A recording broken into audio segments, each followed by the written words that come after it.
I never expected to spend my 64th birthday sleeping in what my daughter called a worthless pile of junk. But there I was, fumbling with an old key in the dark while her words still echoed in my head. Dad, you're just a sentimental old man clinging to rusty garage trash. My name is Harold Richardson, and let me tell you how I went from being thrown out of my own home to discovering the biggest surprise of my life. It all started 3 weeks after we buried my wife, Ruth. Cancer took her at 62, and I was still trying to figure out how to live without the woman who'd been my partner for 38 years. The day of the will reading, I sat in attorney Philip Torres's office wearing my best suit, the same one I'd worn to Ruth's funeral, next to my daughter Jessica in her fancy corporate outfit. Jessica's always been ambitious. Marketing director at some big firm downtown, drives a BMW, lives in one of those modern condos with floor-to-ceiling windows. She's 38 now, never married, always too busy climbing the corporate ladder. Sometimes I wonder if Ruth and I pushed her too hard to succeed because somewhere along the way, she forgot how to value anything that couldn't be measured in dollars. Philip cleared his throat and adjusted his glasses. Before I begin, I want you both to know that Mrs. Richardson was very specific about these arrangements. The reading went by in a blur, but certain parts hit like a sledgehammer. To my beloved daughter, Jessica Richardson, I leave our family home at 1247 Oak Street and the primary savings account containing $18,000. Then, almost like an afterthought, to my dear husband Harold Richardson, I leave the property at 892 Industrial Road, the garage and all its contents. The garage, after 38 years of marriage, Ruth had left me a garage. Jessica's face went from fake sympathy to barely hidden satisfaction. She squeezed my shoulder a little too hard and said, "Don't worry, Dad. I'll take good care of you." I was too shocked to respond. Why would Ruth do this? Where was I supposed to live? What did this mean? The answers came fast and brutal that same evening. Jessica drove me back to what I thought was still my home, the house Ruth and I had shared for the last 20 years. I'd barely stepped through the front door when Jessica set my suitcase down in the hallway. "Dad, I think it would be best if you found somewhere else to stay tonight." I stared at her, not understanding. "What do you mean?" "The house is mine now. It's in the will." Her voice had that rehearsed quality she used in business meetings. "I'm having my real estate agent come tomorrow to assess the property value, and I need to start making some changes. But where am I supposed to go?" Jessica shrugged. "You could stay with Uncle Larry for a while, or there's always that garage Mom left you." She laughed, and it had a cruel edge I'd never heard before. "Though why she left you, that dump is beyond me. What are you going to do with it? Start fixing cars at your age?" Something broke inside me then. This was my daughter, the little girl I'd taught to ride a bicycle, whose scraped knees I'd bandaged, whose college tuition I'd worked overtime to pay. "Jessica, this is my home. Your mother and I, it's not your home anymore." She cut me off. "Mom made that perfectly clear. Besides, you're just a sentimental old man clinging to the past. What would you even do with a real inheritance?" Those words hit me like a physical blow. I grabbed my suitcase, took the garage key Philip had given me, and walked out. So there I was at 11 p.m. on my 64th birthday, driving through the industrial district with nowhere else to go. The garage sat on a quiet street between a closed auto parts store and an empty lot minus a brick building with decades of grime coating its walls. From the outside, it looked exactly like what Jessica had called it, a worthless dump. The overhead door was rust-streaked, weeds pushed through cracks in the concrete, and the whole neighborhood smelled of motor oil and old metal. My hands shook as I fumbled with the key in the dark. The side door groaned open on hinges that hadn't been oiled in years, and I clicked on my flashlight. The beam cut through the darkness and stopped me dead in my tracks. This wasn't some abandoned storage space filled with junk. The interior was a temple to automotive perfection. 3 vehicles sat before me, each covered with fitted cloth covers and arranged with precision that spoke of serious care. The concrete floor beneath them was sealed and polished to a mirror finish, and overhead I could see the gleam of professional LED lighting fixtures waiting to be turned on. I stepped forward, drawn by confusion and disbelief. Ruth had never mentioned collecting cars. In 38 years of marriage, there hadn't been a single hint of this interest, investment, or whatever this was. But the engineering side of my brain was already cataloging details. The quality of the floor ceiling, the moisture control systems I could see mounted near the ceiling, the precision spacing that maximized both protection and access. I pulled the first cover away and nearly stumbled backward. A 1964 Aston Martin DB5 in pristine silver sat before me, its wire wheels and chrome bumpers gleaming under my flashlight beam. I ran my fingers along the bonnet, feeling paint so perfect it might have been applied yesterday. The engineering marvel of the twin-cam inline-6 engine bay was visible through the slightly raised hood, and I could see the meticulous attention to detail in every component. Ruth, I whispered to the silence, what the hell were you up to? The second cover revealed a 1956 Mercedes-Benz 300 SL, gullwing in deep blue metallic, its distinctive doors creating that unmistakable silhouette. The third was a 1967 Ferrari 275 GTB4 in Rosso Corsa red, the classic Ferrari racing color that made every car enthusiast's heart race. Each vehicle sat on custom car lifts that could raise them for maintenance access, surrounded by tools and equipment that belonged in a professional restoration shop. As a mechanical engineer who'd spent 40 years working with precision machinery, I knew quality when I saw it. These weren't just nice old cars, these were museum-quality treasures representing the pinnacle of automotive engineering from their respective eras. The Aston's sophisticated suspension geometry, the Mercedes' innovative fuel injection system, the Ferrari's race-bred V12 engine, each represented breakthrough technology that had defined automotive excellence. Each car had a small stand beside it holding a leather portfolio filled with documentation. I opened the first one and found maintenance records dating back years, authenticity certificates, and purchase agreements that made my engineering brain spin. The numbers I was seeing couldn't be right. The Aston Martin alone had documentation showing a purchase price of $3.8 million just 2 years ago, with current market valuations suggesting it was worth even more now. That's when I noticed the envelope taped to the wall beside what looked like a main electrical panel. My name was written on it in Ruth's familiar handwriting. I tore it down and found the light switch, flooding the entire space with bright, even LED illumination that revealed the true scope of what Ruth had created. This wasn't just a garage. It was a professional automotive preservation facility. The walls were lined with specialized tool storage systems that would make any mechanic jealous. Climate control units hummed quietly in the corners, maintaining perfect temperature and humidity levels. A hydraulic lift system was built into the floor, and I could see compressed air lines and electrical outlets positioned at strategic intervals around the work area. In the back corner, a small office area had been constructed with insulated walls and a separate HVAC system. Inside, I found a leather sofa, a mini fridge stocked with water and basic provisions, and even a small bathroom with a shower. Ruth had thought of everything, including the possibility that I might need to stay here temporarily. I sank onto the sofa and opened Ruth's letter with trembling hands. My dearest Harold, if you're reading this, I'm gone, and you've discovered what I've been secretly building for your future. First, I need to apologize for the shock you must be feeling. The secrecy wasn't meant to hurt you, but to protect what I was creating. 6 years ago, when the doctors gave me my diagnosis, they said I had maybe 3 years. I beat their timeline by half again, but I knew our time was limited. I needed to ensure you would be secure after I was gone and, more importantly, protected from Jessica's attitudes about money and family responsibility. I've been watching our daughter for years, Harold. The ambitious girl we raised has developed a troubling relationship with money and success. She sees your engineering background as outdated, your practical skills as irrelevant to the modern world. I've heard her on phone calls with friends, dismissing you as just another old guy who doesn't understand how business works today. I know you're wondering about the will, about why I left our home to Jessica instead of you. This decision caused me more sleepless nights than my treatments ever did, but I needed to create a situation that would reveal Jessica's true character while protecting you from the consequences of her choices. So I created this inheritance with deliberate purpose. Jessica received what she sees as the valuable portion, the house, the visible assets, the status symbols that matter to her corporate world. But what you're looking at now, my love, is the real wealth. These 3 cars represent the pinnacle of automotive engineering from their respective eras. The Aston Martin DB5 with its advanced aluminum body construction and sophisticated suspension geometry. The Mercedes 300 SL with its innovative direct fuel injection system, the first production car to use that technology. The Ferrari 275 GTB4 with its transaxle layout and independent rear suspension that revolutionized sports car design. I chose these specific vehicles because I knew you'd appreciate not just their monetary value, but their engineering significance. Each represents breakthrough technology that pushed the boundaries of what was possible in automotive design. Together, these cars are worth approximately $3 million based on recent auction results. The documentation will confirm their authenticity and provenance, and you'll find contact information for George Coleman, the specialist dealer who helped me acquire them over the past 5 years. He can assist with whatever you decide to do with them.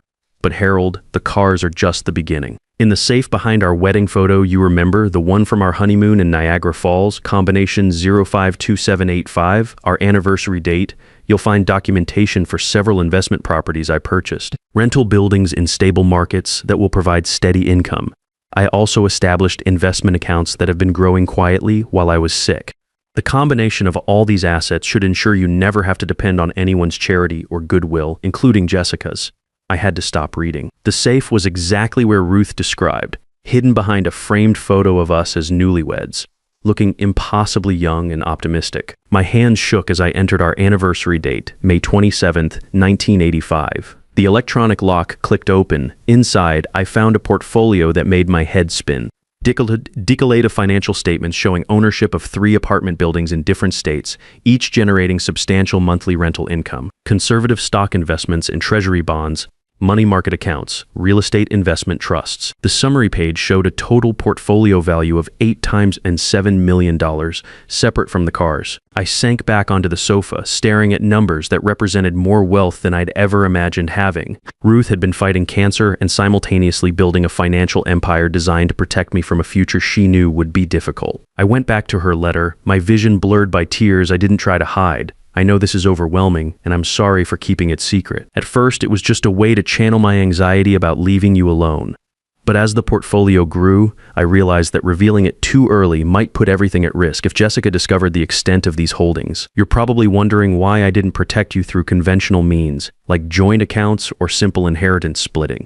The truth is, I wanted to give Jessica a chance to show her true character. Perhaps faced with her inheritance and responsibility for your welfare, she would become the caring daughter we tried to raise. If she proves herself worthy, if she ensures your comfort and dignity during this transition, then you might choose to share some of this wealth with her. But if she reveals a different nature, if she treats you as a burden or dismisses your needs for her convenience, then this legacy is your protection and your independence. I've always believed character reveals itself most clearly during times of inheritance, both in what we receive and what we think we deserve. Jessica is receiving a test as much as an inheritance. You, my darling, are receiving the means to live exactly as you choose, beholden to no one. I held that letter to my chest and cried like I hadn't since Ruth's funeral. After 38 years of marriage, I thought I knew everything about my wife.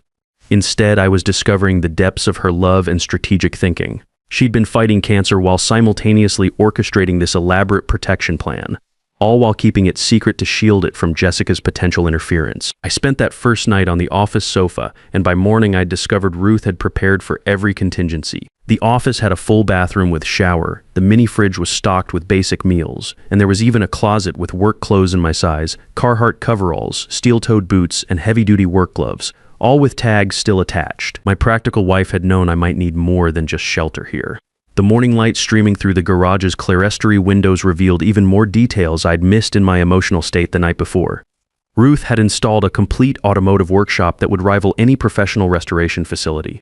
A red snap-on tool chest stood against one wall, its drawers organized with precision instruments for engine work, body restoration, and electrical diagnostics. Torque wrenches hung in graduated sizes, micrometers sat in protective cases, and a complete set of British Whitworth spanners indicated serious attention to the Aston Martin's specific requirements. I ran my hands over the tools, recognizing the quality and thought that had gone into every selection. As an engineer who'd worked with precision machinery for 4 decades, I could appreciate the level of investment this represented. The diagnostic equipment alone, oscilloscopes, multimeters, compression testers, was worth tens of thousands of dollars. A hydraulic engine hoist stood ready in one corner, positioned near an engine stand that could accommodate everything from the Aston's inline 6 to the Ferrari's V12. Ruth had even installed a parts washer and a compressed air system with multiple drops around the workspace. This wasn't just storage for valuable cars, it was a fully functional restoration facility.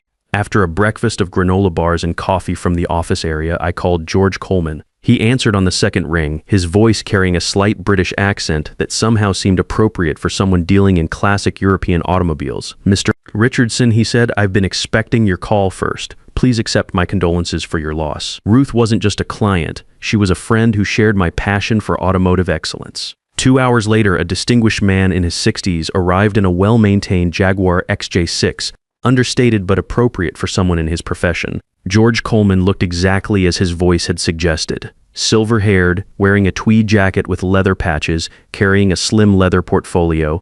"Mr. Richardson," he said, extending his hand with a firm grip. "A pleasure to meet you, though I wish it were under happier circumstances." As we settled in the office area with coffee from a thermos he'd brought, George helped me understand the scope of what Ruth had accomplished. "Your wife began acquiring these vehicles 5 years ago," he explained. opening his portfolio to reveal detailed documentation. She was extraordinarily methodical in her approach. Each purchase was carefully researched for authenticity, provenance, and investment potential. But more than that, she wanted to understand the engineering significance of each vehicle. But why cars? I asked, still struggling to connect this passion with the wife I thought I'd known completely. Ruth never showed any particular interest in automobiles beyond our regular vehicles. George smiled gently. She explained that to me once. She said cars were tangible, beautiful assets that brought joy simply by existing. Unlike stocks or bonds, they could be appreciated on multiple levels as art, as engineering marvels, as historical artifacts, and as financial investments. But most importantly, she wanted to leave you something you could truly understand and appreciate as a fellow engineer. He opened a technical folder. The DB5, for instance, represents Aston Martin's peak achievement in the 1960s. The aluminum body construction was revolutionary for its time, providing strength while keeping weight down.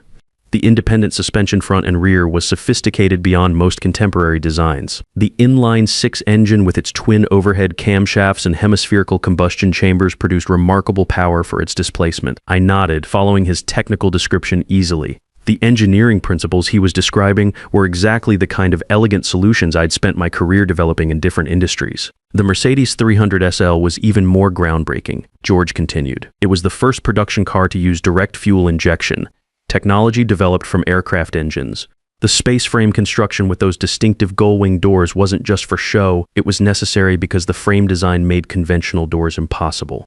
The result was a car that was both incredibly fast and remarkably advanced for 1956. And the Ferrari? The 275 GTB4. Perhaps the most significant of the three from an engineering standpoint. It featured independent rear suspension when most sports cars still used live rear axles. The transaxle layout put the transmission at the back for better weight distribution. The quad-cam V112 engine was essentially a detuned racing motor. It represented everything Ferrari had learned from Formula One racing adapted for road use. The collection was currently worth $12.3 million based on recent auction results. George explained, but more importantly, the values had been appreciating steadily. These particular models were considered blue-chip investments in the collector car world, and what am I supposed to do with them? I asked, gesturing toward the three silent machines. Whatever you wish, Mr. Richardson, you could sell them individually or as a collection. You could maintain them as investments while enjoying them occasionally. You could even drive them regularly, though that would affect their value somewhat. He paused, studying me carefully. There's no rush to decide. Ruth arranged for storage and maintenance for the next 5 years. She understood this would be a significant adjustment. After George left, promising to return whenever I needed guidance, I sat in the quiet garage contemplating my situation. Less than 24 hours ago, I'd believed myself to be essentially homeless, cast out by my daughter and mysteriously shortchanged by my wife's will. Now I was discovering I was a wealthy man with options I'd never imagined. But I still had nowhere to live except this peculiar garage with its hidden amenities. That's when I remembered Ruth mentioning other properties in her letter. I pulled out the portfolio from the safe and found what I was looking for, a deed to a cottage in Carmel, a coastal town we'd visited several times and always loved. According to the paperwork, Ruth had purchased it 3 years ago, fully furnished and ready for occupancy. The photos showed a charming stone cottage with a garden and partial ocean views. I had a real home waiting for me, not just this garage sanctuary. As the day wore on, my phone remained silent. No call from Jessica asking how I was managing, where I'd spent the night, or whether I needed anything. Just silence from the daughter who now owned the house I'd called home for 20 years. That evening, my phone finally rang. Jessica's number flashed on the screen. "Dad, where are you? Uncle Larry said you haven't contacted him." "I'm fine, Jessica," I replied, keeping my voice neutral. "I found somewhere to stay." "Well, I need you to come get the rest of your stuff from the house. The real estate agent is coming tomorrow morning for professional staging photos, and they need everything cleared out." No apology. No acknowledgement of throwing me out on my birthday. No inquiry about where I'd spent the night after she'd made me homeless. Just more demands for her convenience. "I see. And when would be convenient for you?" "Tomorrow before 9. I have client presentations all day." I thought about the documents spread before me, proof of Ruth's careful planning and profound love. I thought about the daughter who could so casually discard her father when he became inconvenient. "I'll be there," I said. The next morning, I arrived at 1247 Oak Street at 8:45, having dressed carefully in one of the work shirts from the garage office. Jessica opened the door with her phone pressed to her ear, barely glancing up as I entered what had been my home for 20 years. The space already felt different, emptier, colder somehow. Several of Ruth's decorative pieces were missing, and the family photos that had lined the hallway had been removed, leaving ghostly rectangular marks on the paint. Finally, Jessica said, ending her call, "I've boxed up most of your old stuff. The staging team will be here at 9:30, so we need to be efficient." "Good morning to you too, Jessica," I said, surprised by the steadiness in my own voice. "I see you've started redecorating." She shrugged, leading me toward the master bedroom where cardboard boxes sat stacked. "No point waiting, the place needs updating to maximize market value. You're selling it? Of course it's oversized for one person, and the market's hot right now. My realtor thinks I can flip it for at least $320,000, maybe more with the right staging." I methodically sorted through boxes of my belongings while Jessica paced impatiently, checking her Apple Watch every few minutes. In one box, I found items she'd apparently deemed worthless. Ruth's reading glasses, her recipe collection written on index cards, the wool sweater she'd worn constantly during chemo treatments. "Can't you hurry this up?" Jessica finally snapped. "It's just stuff, Dad. You don't even have a real place to store it all." "I have a place," I said quietly, carefully wrapping Ruth's favorite coffee mug in newspaper. "And these aren't just possessions, Jessica. They're memories of your mother." She rolled her eyes. "Mom's gone, Dad. Holding on to her old things won't bring her back. You need to focus on practical matters now." When I finished selecting what mattered most, I found Jessica in what had been my home office, now stripped of the oak desk my grandfather had built by hand. In its place sat some modern glass and chrome contraption that looked like it belonged in a spaceship. "I'm finished," I announced. "Great. The staging company will handle everything else. They're donating what they don't use." She paused, studying me with the calculating look I'd seen her use in business situations. "Dad, I've been thinking. This transition might be easier if you considered some kind of assisted living arrangement. I've researched some nice facilities that specialize in helping seniors adjust to lifestyle changes." The words hit like ice water. "Assisted living? Jessica, I'm 64 years old and in perfect health. I know, but living alone at your age, especially after losing Mom. These places provide structure, social interaction, meal planning. It might be exactly what you need right now." "What I need," I said carefully, "is for my daughter to show some basic concern for my welfare instead of treating me like a problem to be managed." Something flickered in her expression, irritation, maybe guilt. "I'm concerned, Dad. That's why I'm suggesting professional help. You can't just wander around feeling sorry for yourself forever." After the movers Jessica had hired loaded my selected possessions into their truck, I stood on the front steps, taking one last look at the house where Ruth and I had spent our final years together. Jessica was already inside, directing the staging team with crisp efficiency. 3 weeks passed. I settled into a rhythm of exploring the cottage in Carmel that Ruth had prepared, meeting with financial advisors who helped me understand the investment portfolio, and spending time in the garage learning about the cars. George Coleman visited twice, teaching me basic maintenance procedures and sharing stories about Ruth's methodical approach to building the collection. I was enjoying morning coffee in the Carmel cottage garden when my phone rang with Jessica's number. Her voice sounded strained, lacking its usual confident tone. "Dad, I need to talk to you. There's been a complication." "What kind of complication?" "Financial. The house sale hit some snags, inspection issues, buyer financing problems, and my primary investment project failed. A tech startup I'd put significant money into just declared bankruptcy." Her voice cracked slightly. "I'm facing some serious cash flow problems." I set down my coffee cup, watching morning fog drift across the Pacific. "I'm sorry to hear that, Jessica. I was wondering about that garage Mom left you. Maybe we could get it appraised. If there's any salvage value there, perhaps we could work out some kind of financial arrangement." 3 weeks of silence, and now she needed something. "I've already had it appraised, Jessica," a pause, "and the contents are worth approximately $12.30 million. The silence stretched so long I thought the call had dropped. $12 million, Dad? That's impossible. It's just an old garage with some rusty cars." "No, Jessica. It's 3 vintage automobiles in museum condition, plus a complete professional restoration facility. Your mother spent 5 years carefully acquiring assets while battling cancer, assets she left specifically to me after watching how you treated both of us. I don't understand. Mom never mentioned anything about valuable cars. Your mother was protecting her investment from exactly the attitude you're displaying right now. She knew you'd see them as assets to be liquidated rather than appreciating their true significance." Another long silence. When Jessica spoke again, her voice was small, uncertain. Dad, I think I made some mistakes with the house, with you, with how I handled Mom's death. I was so focused on moving forward that I didn't stop to think about what I was leaving behind. Yes, you did make mistakes. She flinched at my directness. I want to make it right, but I'm in real trouble financially. If I don't get help soon, I could lose everything. I studied the garden Ruth had planned but never seen, thinking about the letter she'd left explaining her hopes for Jessica's character development. Your mother left me instructions about sharing this inheritance with you, but only under certain conditions. What conditions? Complete financial transparency, professional counseling to understand how you got into this situation, and genuine effort to rebuild our relationship based on mutual respect, rather than your convenience. Jessica's voice was barely above a whisper. Those are fair terms, Dad. More than fair considering how I've treated you. There's one more thing. You'll spend time here in Carmel, learning to maintain these cars and understanding why your mother chose them. Not because they're worth money, but because they represent the best of human engineering and craftsmanship. 8 months later, Jessica and I worked together in the garage every other weekend. She's learned to change oil, adjust carburetors, and appreciate the elegant engineering that makes each car special. She's working for a nonprofit now, making less money but finding more satisfaction in meaningful work. Last Sunday, she helped me start the Aston Martin for its monthly exercise run. As the inline-six engine settled into its distinctive idle, she looked at me with something I hadn't seen in years: genuine respect. Dad, I'm sorry it took almost losing everything for me to understand what really matters. I handed her the keys. Want to drive? Her face lit up like the little girl I remembered. Really? As we cruised the coastal highway, the Aston's engine purring with mechanical perfection, I thought about Ruth's remarkable plan. The garage that Jessica had mocked as worthless junk had become the foundation of our family's healing.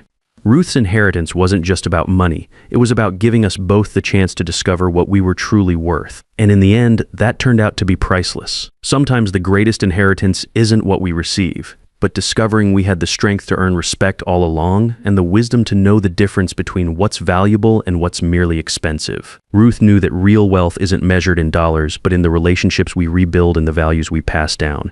And sometimes it takes losing everything we thought mattered to find what actually does.